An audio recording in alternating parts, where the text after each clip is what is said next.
konseling kelompok ini. Untuk sesi konseling kelompok, sebaiknya kita perkenalkan diri satu sama lain, karena kan kita di sini beda-beda kelas, juga nggak kenal kan satu sama lain. Iya Bu. Oke, bisa Ibu lempar bola ini ke kamu misalnya. Nanti kamu perkenalkan nama panjang kamu ya. Iya baik Bu. Oke, kita mulai ya. Baik, perkenalkan nama saya Sunyati. Kawan.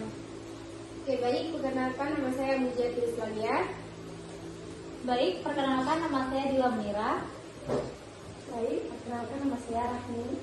Oke, baik, karena kan kita udah kenal satu sama lain. Sebelumnya saya mau bertanya, apakah pernah melakukan konseling kelompok? Enggak Bu. Karena belum pernah melakukan konseling kelompok ya? Belum. Oke, saya menjelaskan dulu ya apa itu konseling kelompok, bentuk asas-asasnya, terus tahap-tahapnya. Oke? Jadi konseling kelompok itu secara singkat adalah menyelesaikan atau mencari solusi bersama-sama yang dilakukan secara kelompok. Nah, untuk permasalahannya diambil dari permasalahan kelompoknya. Misalnya kamu Mujiatul, kamu punya permasalahan A, nanti kawan-kawan bilang B permasalahannya, Yusniati C, Ramiatul D misalnya kan. Nanti kita sepakat permasalahan siapa yang akan kita angkat, dan sama-sama mencari solusi dari permasalahan tersebut. Nah, di konseling kelompok ini juga ada beberapa azas. Pertama, asasnya asas kesukarelaan, yang dimana anggota kelompok datang melakukan konseling kelompok ini tanpa ada paksaan dari siapapun. Kalian datang ke sini tanpa ada paksaan siapapun kan? Enggak ada paksaan. Enggak ada. Terus yang kedua, azas kerahasiaan, yang dimana di sini ini apapun yang terjadi, apapun pembicaranya, apapun masalahnya tidak boleh disebarluaskan kepada siapapun, baik ke siapapun, teman dekat ataupun siapapun tidak boleh disebarluaskan, karena kita sudah berjanji. Karena kalian menjadi sukarela dan kalian harus berjanji ke diri kalian untuk tidak menyebarkan apapun kepada siapapun. Sudah terjadi di konseling kelompok ini. Yang ketiga adalah azas kenormatifan, yang dimana saya dan anggota kelompok sama-sama menjaga etika ketika melakukan konseling kelompok. Dan ada yang ingin bertanya sebelum kita melakukan tahap selanjutnya? Tidak. Tadi udah paham kan apa itu konseling kelompok? Nah, sebelum kita masuk ke ilmunya, kita melakukan tes breaking ya. Saya putar-putar tangan, kencang-kencang, semakin kencang-kencang. Terus saya bilang, pegang kepala, pegang kepala. Pegang kepala, jangan pegang hidung, mata, tangan gitu ya. Kita melakukan tes breaking ya.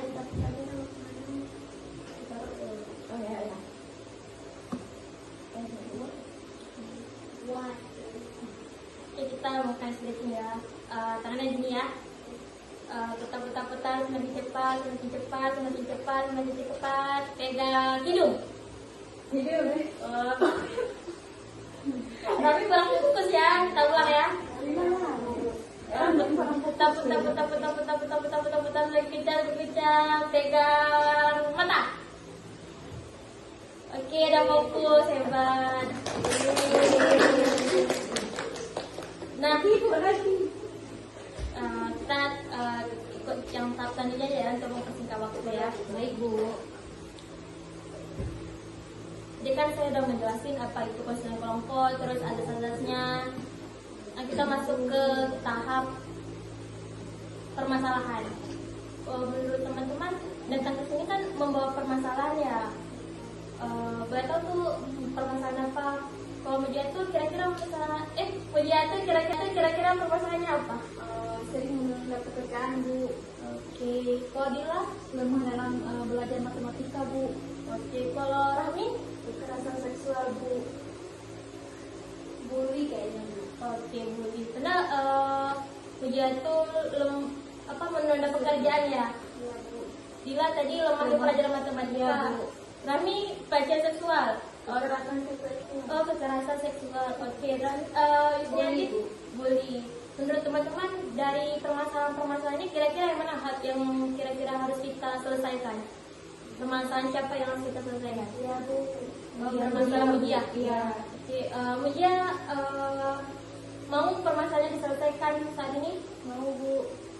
Oke, sebelum kita menyelesaikan permasalahan ini, mohon maaf sebelumnya Ibu lupa bilang kalau kita paling lama melakukan kelompok itu 40 menit.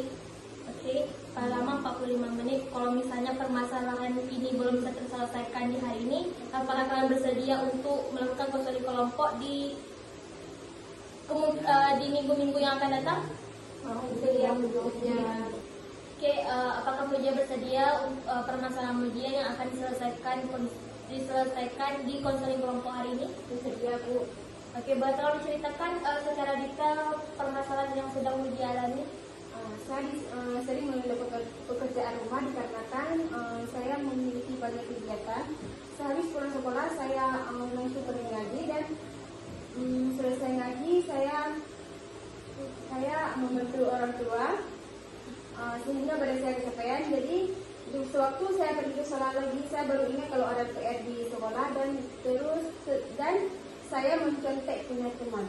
Oke, tanda permasalahan Mujia kecapean karena jadwal Mujia yang padat, sehingga Mujia lupa dalam pekerjaan PR sekolah, terus melihat atau mencondet punya teman gitu. Ya Bu. Oke, menurut teman ada yang ingin bertanya?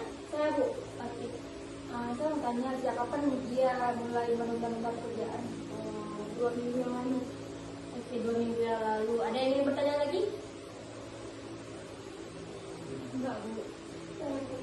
Oh, oke, Rahmiatul, silakan. Apakah Mujia selalu mencontek punya kawan? Gak sering sih, tapi dalam 2 minggu ini saya sering mencontek punya teman. Oke, ada yang ingin bertanya lagi? Enggak Bu. Oke, ada yang ingin bertanya sekali lagi? Ada Bu, saya ingin bertanya, apakah Mujia menyesal karena telah menunda pekerjaan sekolah dan menyontek punya teman? Saya menyesal karena kan waktu saya menyontek punya teman saya tidak paham materi yang apa yang dijelaskan di sekolah. Oke, ada yang ingin bertanya sekali lagi? Oke, silakan Rahmiatul. Gimana perasaan Mujia setelah melakukan hal tersebut? Kecewa dan sangat sedih, dan saya menyesali perbuatan tersebut. Oke, karena perasaan Mujia setelah melakukan itu kecewa, sedih, dan menyesal ya? Oke, dari pertanyaan teman-teman, kan kita tahu kita nih penyebab Mujia melukai itu kita udah tahu, terus perasaan Mujia kita udah tahu, terus Mujia juga udah menyesali perbuatan dia, perbuatan yang menunda pekerjaan sekolah dan menyontek punya teman kan tadi? Iya, Bu. Oke, menurut teman-teman ada yang ingin memberikan solusi nggak dari permasalahan Mujia? Ya Bu. Oke, silakan. Jadi menurut saya kalau melihat dari kronologi permasalahan Mujia, sebaiknya Mujia membuat jadwal kegiatan sehari-harinya Bu, biar nggak lupa, terus biar PR-nya itu bisa diselesaikan tepat waktu. Oke, solusi yang baik. Terima kasih. Ada yang ingin memberikan solusi? Ya. Udah nggak ada lagi ya tinanya. Oke, jadi kan kita sekarang melakukan konseling kelompok menggunakan metode behavior, yang dimana metode behavior ini merubah perilaku. Kan yang dari konteks permasalahan Mujia ini perilakunya yang harus diubah sehingga dia biar dia tidak melakukan permasalahan itu untuk kedepannya. Kan kita mau konseling ini nih tujuannya permasalahan yang sekarang dihadapi dan di kemudian hari nggak bakal diulanginya lagi kan.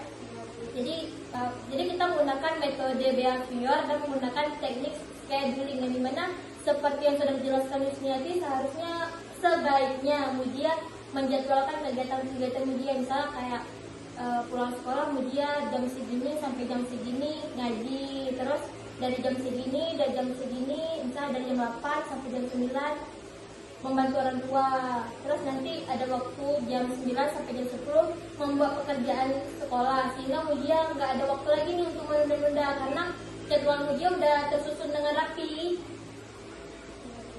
Oke, Mujia sudah menurut Mujia apakah permasalahan Mujia sudah terselesaikan di konseling kelompoknya?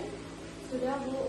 Sudah. Oke, sebaiknya kita tutup ya konseling kelompok hari ini. Terima kasih teman-teman yang sudah meluangkan waktunya melakukan konseling kelompok ini. Lebih dan kurang saya mohon maaf. Assalamualaikum warahmatullahi wabarakatuh. Waalaikumsalam warahmatullahi